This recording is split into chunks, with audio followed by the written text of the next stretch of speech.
प्यारे बच्चों, स्वागत है आपका आज के हिस्ट्री क्लास में। आज हम लोग बहुत ही इंपॉर्टेंट टॉपिक के ऊपर बात करेंगे। क्लास 11 हिस्ट्री के चैप्टर 2 लेखन कला और शहरी जीवन, राइटिंग एंड सिटी लाइफ का डिटेल्ड नोट्स यानी कि विस्तृत अध्ययन करेंगे।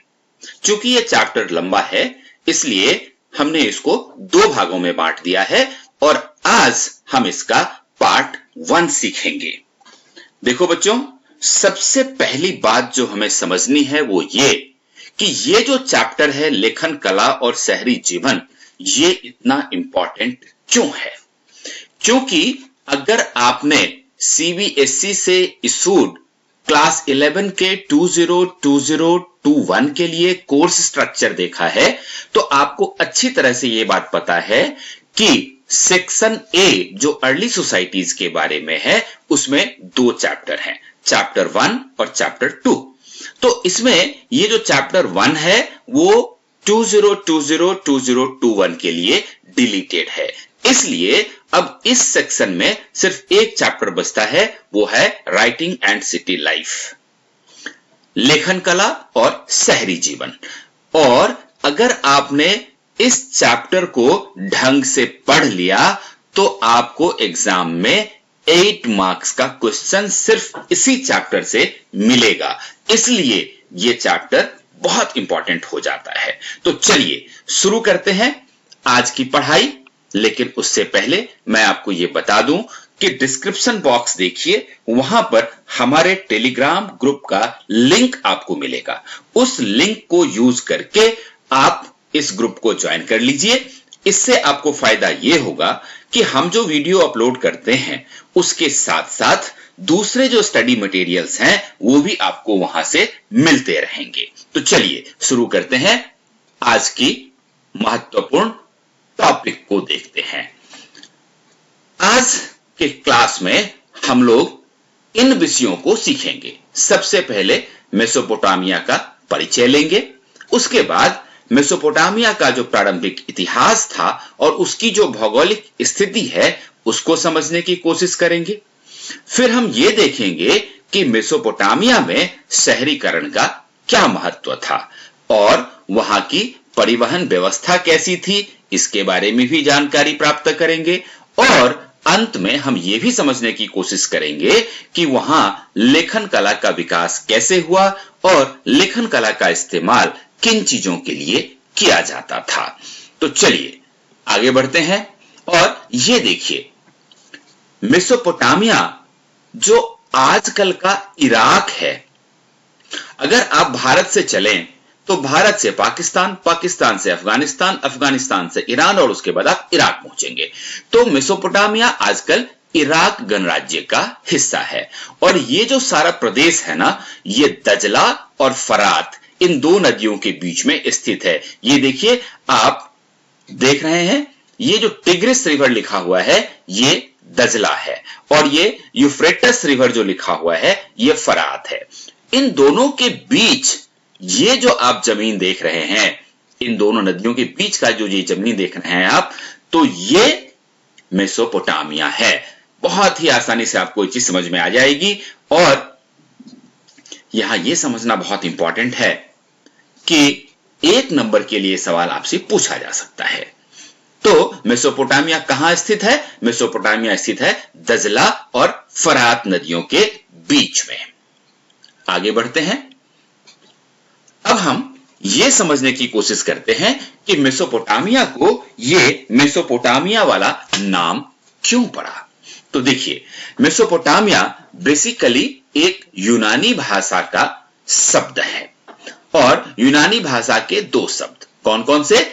मेसोस जिसका मतलब क्या होता है? मध्य, और पोटेमस जिसका मतलब क्या होता है? नदी। इन दोनों वर्ड्स को मिलकर बना हुआ है और इस फ्लो चार्ट के माध्यम से आप बहुत आसानी से इस चीज को समझ जाएंगे। देखिए, ये मेसोपोटामिया शब्द है, ये यूनानी भाषा से बना है और यूनानी भाषा के 2 शब्द कौन कौन से हैं? पहला है मेसोस और मेसोस का मतलब क्या होता है? मध्य, और दूसरा पोटेमस और पोटेमस का मतलब क्या होता है? नदी।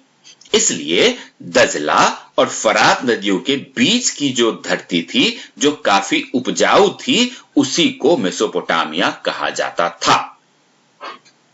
अब ये 1 नंबर का सवाल आ गया कि मेसोपोटामिया किस भाषा के शब्द से मिलकर बना है और उसका क्या अर्थ होता है, तो आप ये जवाब लिख देंगे। यदि आप सिर्फ फ्लो चार्ट भी बना देंगे तब भी आपको पूरे नंबर मिल जाएंगे।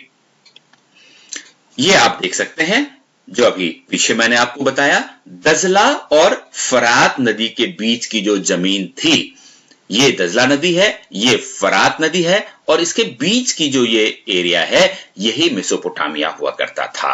और यहां आप देखिए उरुक, बेबीलोन और यहां पर मारी, ये 4 वहां के बहुत ही महत्वपूर्ण शहर हुआ करते थे। इसीलिए इस चैप्टर का नाम लेखन कला और शहरी जीवन पड़ा। मैप पॉइंट ऑफ व्यू से भी ये बहुत इंपॉर्टेंट है। आप अगर चाहें तो कमेंट बॉक्स में मुझे लिख करके बताइए, हम आपको अगले वीडियो में ये मैप भी कर आपके लिए लाएंगे। तो अब आपने देख लिया कि मेसोपोटामिया क्या था और यहां के मुख्य शहर कौन कौन से थे।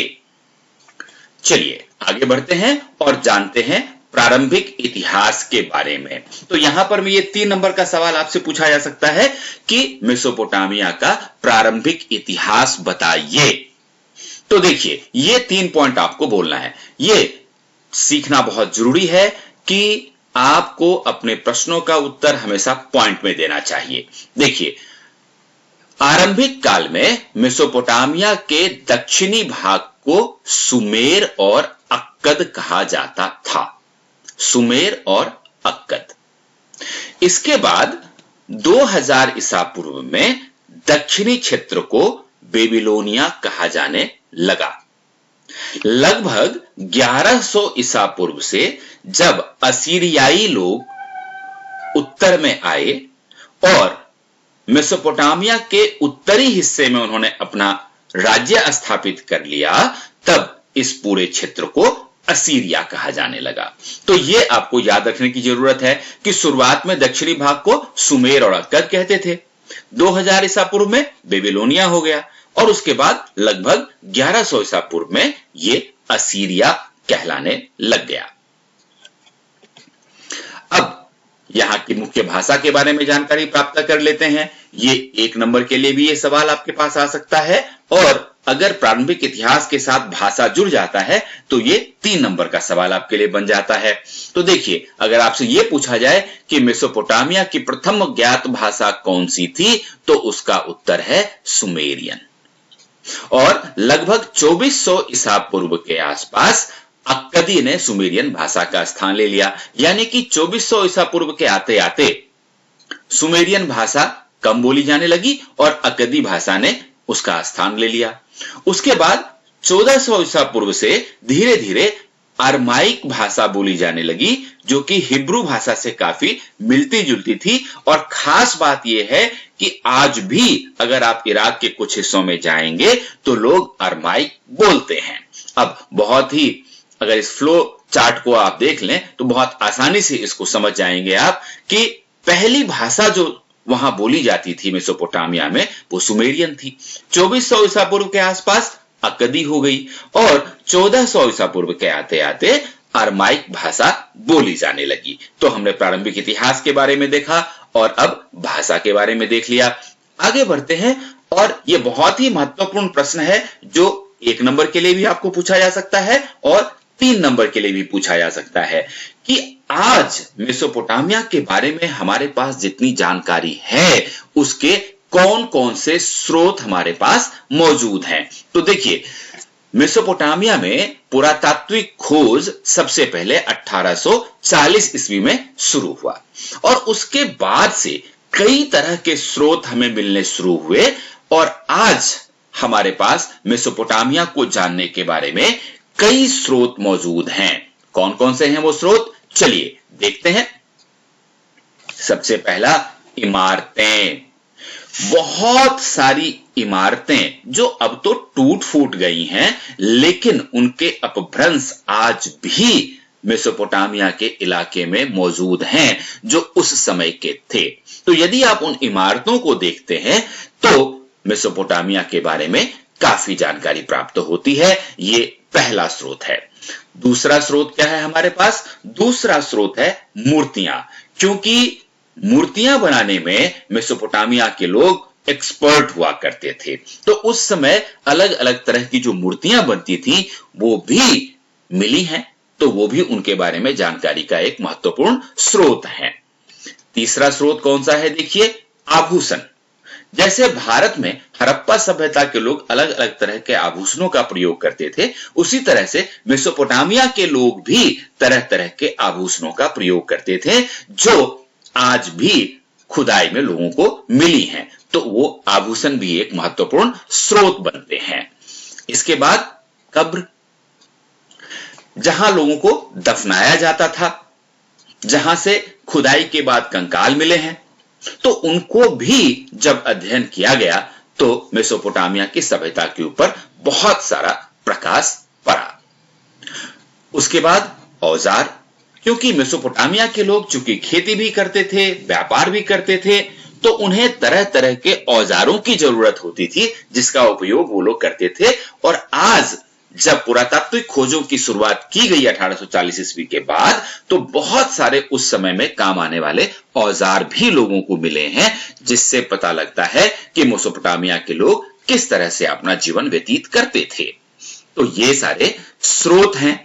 और एक और जो महत्वपूर्ण स्रोत है वो है मुद्राएं। उस समय की जो मुद्राएं मिली हैं उससे ये पता लगता है कि किन किन देशों के साथ उनका व्यापार होता था, किस तरह की मुद्राएं चलती थी, किन चीजों से वो चीजें बनती थी। तो ये सारे महत्वपूर्ण स्रोत हैं जो मेसोपोटामिया के बारे में हमें मिलते हैं।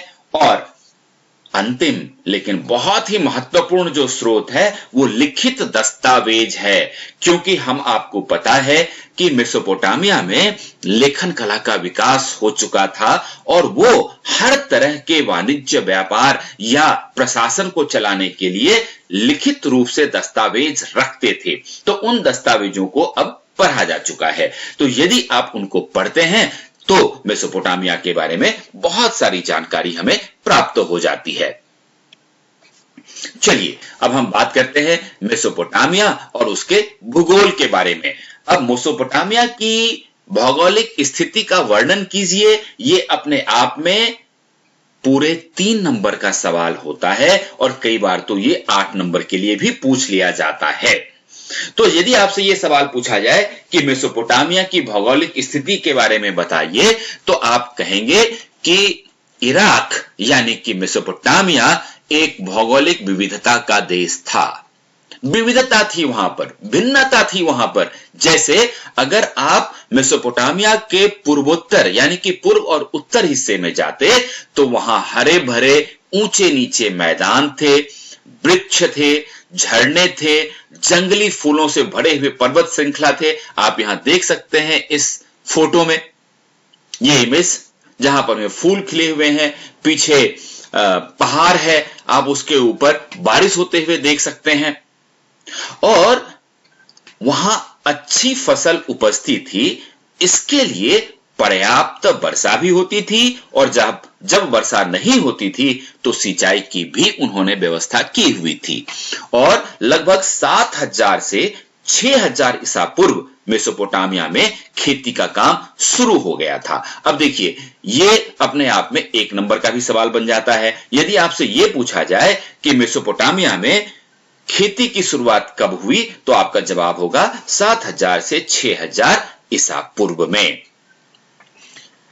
अब देखिए, ये बहुत ही महत्वपूर्ण मैप आपके सामने है, जहां पर आपको पूरी तरह से ये दिख जाएगा कि पूरे मेसोपोटामिया में किस तरह से विभिन्न क्षेत्र थे। अब ये देखिए, ये जो आपके सामने त्रिकोण ब्लिंक कर रहे हैं, ये पर्वतीय क्षेत्र हैं। जैसा कि मैंने आपको बताया, ये पूर्व और उत्तर का डायरेक्शन है। देखिए, पूर्व और उत्तर, तो पूर्व उत्तर दिशा में देखिए ये पर्वतीय क्षेत्र हैं, यहां ये लिखा हुआ है। दूसरा आप देख सकते हैं ये जो आप रेड लाइन देख रहे हैं जो चलता हुआ ऊपर से नीचे की तरफ जा रहा है, ये वर्षा सिंचित कृषि प्रदेश की दक्षिणी सीमा थी, यानी कि यहां पर बारिश काफी होती थी और उससे कृषि के लिए काफी वर्षा का जल प्राप्त हो जाता था। एक बार आप इसको फिर से देख लीजिए, आपको आइडिया लग जाएगा। ये वर्षा सिंचित कृषि प्रदेश की दक्षिणी सीमा थी, इसके ऊपर काफी बारिश हो जाती थी। और तीसरा जो महत्वपूर्ण इलाका था वो ये वाला इलाका है जो हरा आपको ब्लिंक करता हुआ दिखाई दे रहा है। ये कृषि उत्पादकता का प्रदेश था और ये सिंचित था। इसका मतलब ये हुआ कि इस इलाके के अंदर आपको सिंचाई की सुविधा मिली हुई थी लोगों को, और सिंचाई करके खेतों की यहां पर में कृषि का कार्य होता था, इसलिए ये बहुत ही महत्वपूर्ण था। चलिए आगे बढ़ते हैं और अब देखते हैं उत्तर में क्या स्थिति थी, यानी कि पूर्वोत्तर के बारे में हमने जानकारी प्राप्त की। अब उत्तर के दिशा में वहां की भौगोलिक स्थिति क्या थी, ये जानकारी प्राप्त कर लेते हैं। तो उत्तर में देखिए ऊंची भूमि और स्टेपी घास के मैदान। ये स्टेपी घास का मैदान है जो आप दिख रहे हैं, ये बड़े बड़े घास होते थे जिनको अपने यहां हाथी घास भी कहा जाता है। और चूंकि बहुत बड़े बड़े घास के मैदान होते थे, इसलिए यहां पर पशुपालन आजीविका का अच्छा साधन था, क्योंकि पशुओं को चरने के लिए घास मिल जाता था। लेकिन इन घासों को काट करके वहां खेती करना बहुत ही कठिन काम था, इसलिए पशुपालन करना लोग ज्यादा पसंद करते थे। और पूर्व की दिशा में दजला नदी बहती थी और दजला नदी की कई सारी सहायक नदियां भी थी, जो कि ईरान के पहाड़ी प्रदेशों में जाने के लिए परिवहन का बहुत अच्छा साधन उपलब्ध कराती थी, और नाव के सहारे आप उन इलाकों में आसानी से जा सकते थे। अब हम बात करते हैं कि दक्षिण में क्या स्थिति थी। देखिए, मेसोपोटामिया का जो दक्षिणी भाग था वो एक रेगिस्तान था। ये आप देख सकते हैं, ये मरुस्थल दिखाया गया है यहां पर में, और यही वह स्थान था जहां सबसे पहले नगरों और लेखन प्रणाली का प्रादुर्भाव हुआ। यानी कि इन रेगिस्तानी इलाकों में जो मेसोपोटामिया के दक्षिण भाग में स्थित था, वहीं पर लेखन कला का भी शुरुआत हुआ और वहीं पर पहले नगर भी बसे। तो इसका कारण क्या था? तो इसका कारण यह था कि इन रेगिस्तानों में शहरों के लिए भरण पोषण का साधन बन सकने की क्षमता पूरी थी।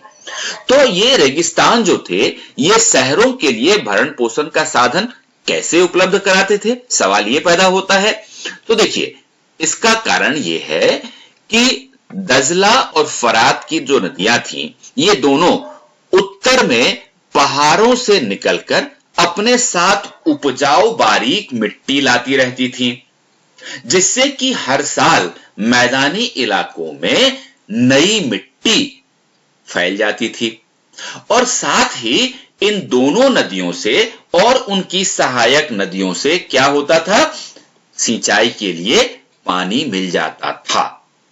तो इसका फायदा मेसोपोटामिया के किसानों को मिलता था। और यही रीजन है कि रेगिस्तानी इलाके में होने के बावजूद यहां पर में अच्छी खेती हो जाती थी। ये आप देख सकते हैं, ये जो दोनों आपको हमने दिखाया, ये फरात नदी उत्तर से दक्षिण की तरफ आ रही है, दजला नदी उत्तर से दक्षिण की तरफ आ रही है, और ये आप देख सकते हैं कि यहां पर में फरात नदी से आने वाले पानी से इन पूरे इलाकों में खेती का काम हो जाता था। और यही रीजन है कि इस इलाके में ये देख सकते हैं आप यहां पर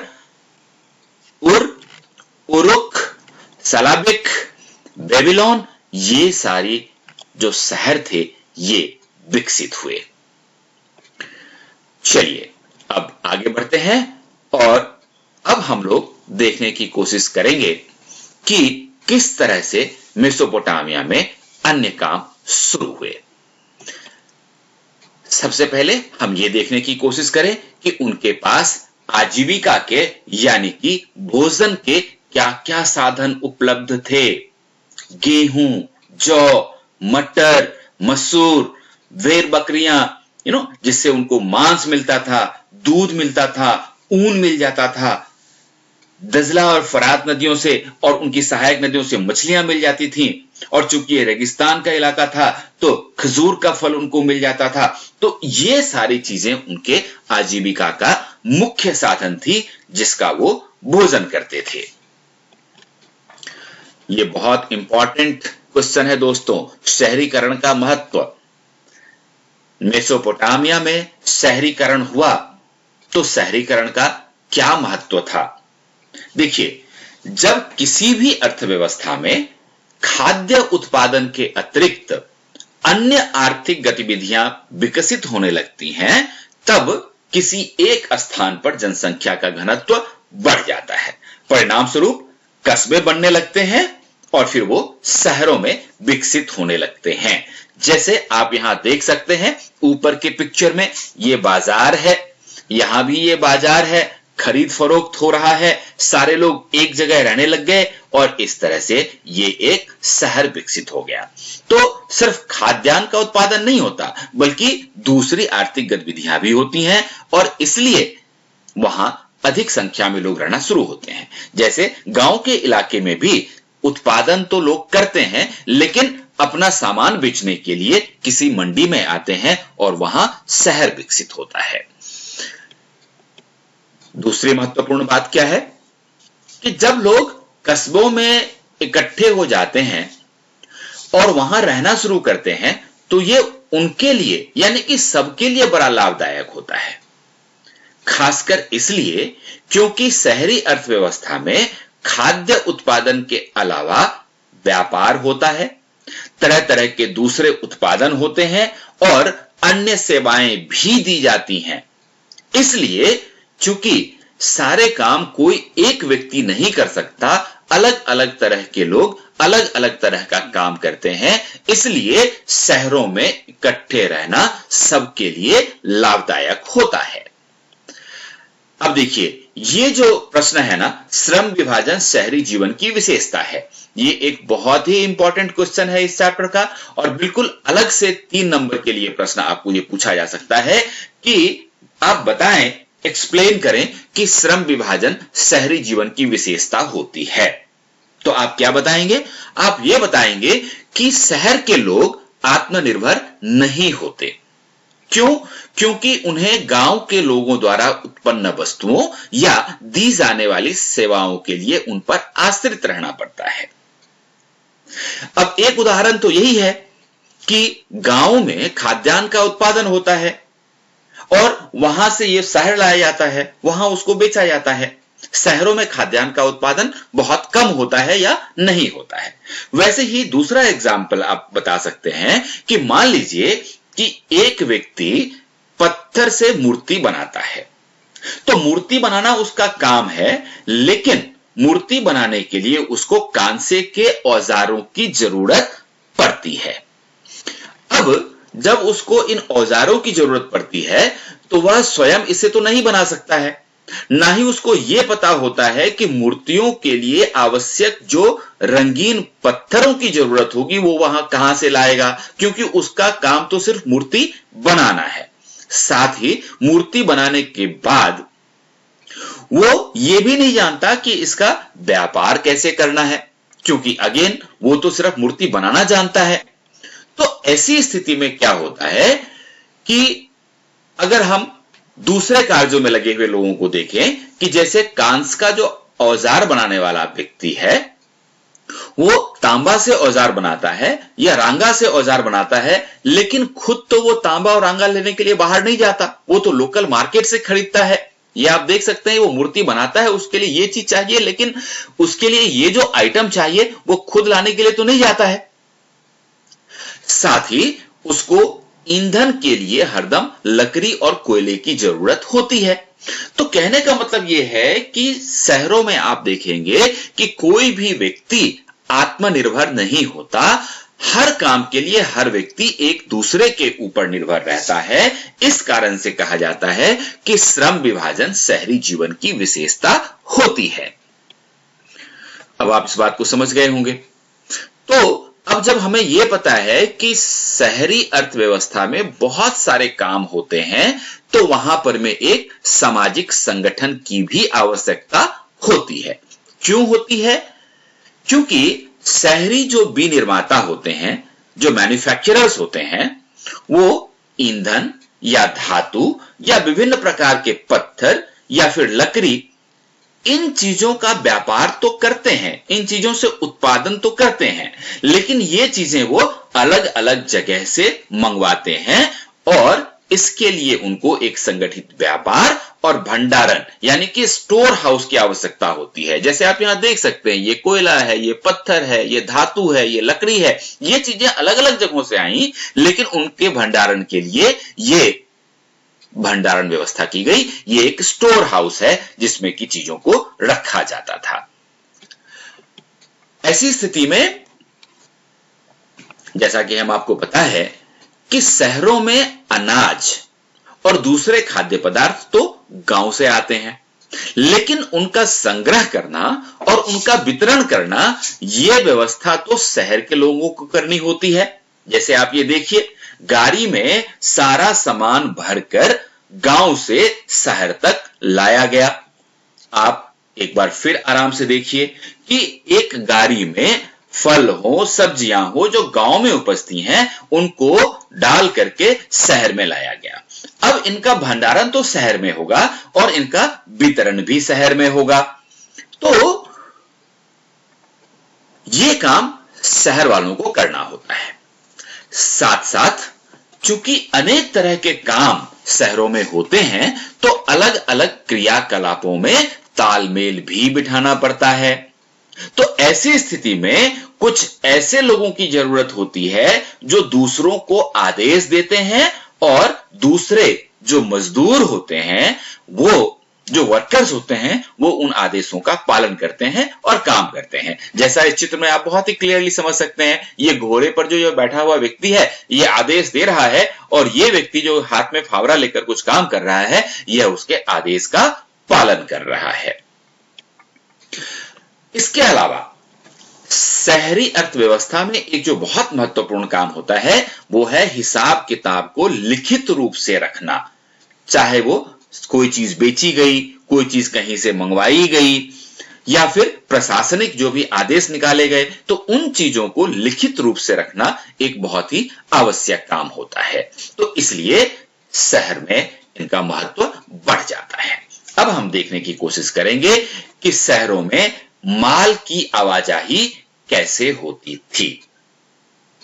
यानी कि मेसोपोटामिया के जो शहर होते थे, उनमें मालों की आवाजाही कैसे होती थी। देखिए, मेसोपोटामिया में खनिज संसाधनों का सख्त अभाव था और दक्षिण मेसोपोटामिया के अधिकांश भागों में औजार, मोहरें और आभूषण बनाने के लिए पत्थरों की काफी कमी थी। इराक में जो खजूर के पेड़ होते थे या पॉपुलर के पेड़ जो उगते थे, उनसे गाड़ियां बनाना या गाड़ियों के पहिए बनाना या फिर नाव बनाना बड़ा मुश्किल था, क्योंकि इन पेड़ों की जो क्वालिटी होती थी वो काफी पुअर होती थी, कमजोर होती थी। ऐसी स्थिति में उनको बाहर से सामान मंगवाने की जरूरत पड़ती थी, जो हमने इस तीर के माध्यम से देखा। ये मेसोपोटामिया का इलाका है और बाहर से चीजों का आयात किया जाता था। यही चीज हमने देखने की कोशिश की। अब बहुत ही महत्वपूर्ण बात है कि चूंकि यहां खनिज संसाधन का अभाव था, इसलिए यहां के लोग यानी कि मेसोपोटामिया के लोग लकड़ी, तांबा, रांगा, चांदी, सोना, सीपी, ये जो सारी चीजें होती थी ना, ये तुर्की, ईरान या खाड़ी पार के देशों से मंगवाते थे। ये आप देख सकते हैं, ये जो ब्लू तीर आप देख रहे हैं, ये दिखा रहा है कि चीजें बाहर से मेसोपोटामिया आती थी। लेकिन ऐसा नहीं था कि ये सिर्फ आयात करते थे, ये निर्यात भी करते थे। ये देखिए, मेसोपोटामिया से जो ब्राउन आप जो है तीर देख रहे हैं, जो बाहर की तरफ जा रहा है, ये निर्यात को दर्शाता है। और आप देख सकते हैं यहां से कपड़ा और कृषि उत्पाद, ये चीजें बाहर निर्यात की जाती थी। अब मेसोपोटामिया में एक सामाजिक संगठन की स्थापना की जरूरत थी और ऐसा उन्होंने किया। इसका कारण क्या था? इसका कारण यह था कि तुर्की, ईरान आदि देशों में जहां से खनिज संसाधन मंगवाते थे ये लोग, वहां पर में खेती की गुंजाइश कम थी। इसलिए विभिन्न वस्तुओं का नियमित रूप से आदान प्रदान तभी संभव होता था जब इसके लिए कोई सामाजिक संगठन हो जो विदेशी अभियानों और विनिमय को निर्देशित करने में सक्षम हो। इसलिए दक्षिण मेसोपोटामिया के लोगों ने ऐसे सामाजिक संगठन की शुरुआत की। तो आपको समझ में आ गया कि सामाजिक संगठन की आवश्यकता क्यों पड़ी और कैसे उन्होंने सामाजिक संगठन की स्थापना की।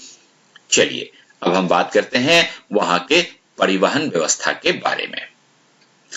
देखिए, चाहे शिल्प हो, चाहे व्यापार हो या फिर सेवाएं हो, इन सब चीजों को अगर आप कुशल तरीके से चलाना चाहते हैं तो जरूरी है कि इसके लिए एक कुशल परिवहन व्यवस्था भी हो। और आपको पता है कि परिवहन का जो सबसे सस्ता साधन होता है वो जल मार्ग होता है। क्यों? क्योंकि अनाज के बोरों से लदी हुई नावें नदी की धारा या हवा के वेग से चलते हैं और इसमें या तो खर्चा नहीं लगता है या फिर बहुत कम लगता है। लेकिन अगर जानवरों से आप माल की ढुलाई करना चाहें तो उन्हें चारा तो खिलाना पड़ता है और उसमें खर्चा ज्यादा होता है। तो ऐसी स्थिति में मेसोपोटामिया में जो दजला नदी थी या फरात नदी था या उसकी सहायक नदियां थी, उनकी लहरें और उनकी प्राकृतिक जलधाराएं परिवहन का बहुत अच्छा मार्ग उपलब्ध कराती थी।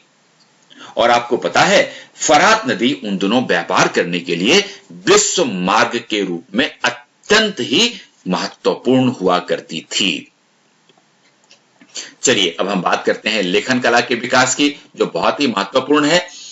मेसोपोटामिया में जो पहली पट्टिकाएं पाई गई हैं वो लगभग 3200 ईसा पूर्व की हैं। तो ये एक नंबर का सवाल भी हो गया कि मेसोपोटामिया से जो पहली पट्टिकाएं पाई गई हैं वो कितनी पुरानी थी? तो 3200 ईसा पूर्व की हैं। अब इनमें बहुत सारे चित्र जैसे चिन्ह हैं और संख्याएं हैं, आप यहां पर में देख सकते हैं। बैल, मछली, रोटी, इन सब चीजों को दर्शाया गया है चिन्हों के माध्यम से और लगभग 5000 की सूचियां प्राप्त हुई हैं।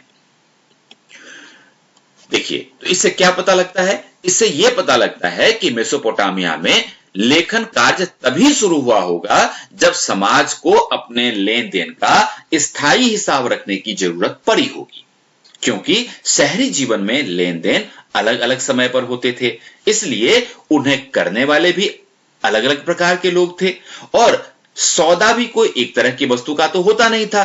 तरह तरह के मालों का सौदा होता था, तरह तरह की चीजों का व्यापार हुआ करता था। इसलिए उनको हर चीजों का हिसाब लिखकर रखना जरूरी होता था। अब ये लोग किस तरह से ये लेखन कला का काम करते थे? तो देखिए, मेसोपोटामिया के लोग मिट्टी की पट्टिकाओं पर लिखा करते थे। लिपिक लोग जो होते थे वो चीकनी मिट्टी लेते थे, उसको गीला करते थे, फिर उसको गूंदते थे और फिर उसको अलग अलग आकार का पट्टी का रूप दे देते थे ताकि वो आसानी से हाथ में पकड़ा जा सके। उसके बाद क्या करते थे वो? उसके बाद बहुत ही सावधानी से उसके सतह को चिकना बना दिया जाता था और उसके बाद सरकंडे की तीली बनाई जाती थी, जिससे उस पट्टी के नम सतह पर अलग अलग तरह के कीलाकार चिन्ह बना दिए जाते थे और इन्हें धूप में सुखा दिया जाता था। जब ये सूख करके पक्की हो जाती थी तो ये एक पक्का रिकॉर्ड तैयार हो जाता था। अब सवाल ये होता है कि लेखन कला का इस्तेमाल किस लिए करते थे ये लोग? तो देखिए, मेसोपोटामिया में लगभग 2600 ईसा पूर्व के आसपास वर्ण सारे के सारे कीलाकार हो गए और उनकी भाषा भी सुमेरियन थी। और लेखन कला का इस्तेमाल किन किन कामों के लिए लोग करते थे? किताब के लिए, यानी कि किताब लिखने के लिए, शब्दकोश बनाने के लिए यानी कि डिक्शनरी बनाने के लिए। अगर वहां का राजा कानून में कोई परिवर्तन करता था तो उसकी जानकारी जनता तक पहुंचाने के लिए, यदि किसी भूमि की खरीद फरोख्त होती थी तो भूमि के हस्तांतरण को कानूनी मान्यता प्रदान करने के लिए भी लेखन कला का इस्तेमाल होता था। राजा जो कार्य करते थे उसको जनता तक पहुंचाने के लिए भी इसका इस्तेमाल होता था। तो विभिन्न प्रकार के कार्यों के लिए लेखन कला का इस्तेमाल होता था। और इनकी लेखन प्रणाली कैसी थी? तो देखिए, जिस ध्वनि के लिए कीलाकार चिन्ह का प्रयोग किया जाता था वह एक अकेला स्वर या व्यंजन नहीं होता था, लेकिन अक्षर होते थे। इस प्रकार मेसोपोटामिया के लिपिक को सैकड़ों चिन्ह सीखने पड़ते थे और फिर उसे वो गीली पट्टी पर सूखने से पहले ही लिखना पड़ता था, क्योंकि अगर वो सूख जाता तो फिर वो उसके ऊपर लिख नहीं पाता। तो क्या ऐसा है कि वहां साक्षरता की स्थिति बहुत होगी क्योंकि लेखन कला का विकास हो चुका था वहां पे? तो इसका जवाब है नहीं। ये 3 नंबर का सवाल आपसे पूछा जाता है कि मेसोपोटामिया में साक्षरता की क्या स्थिति थी, ये बताइए।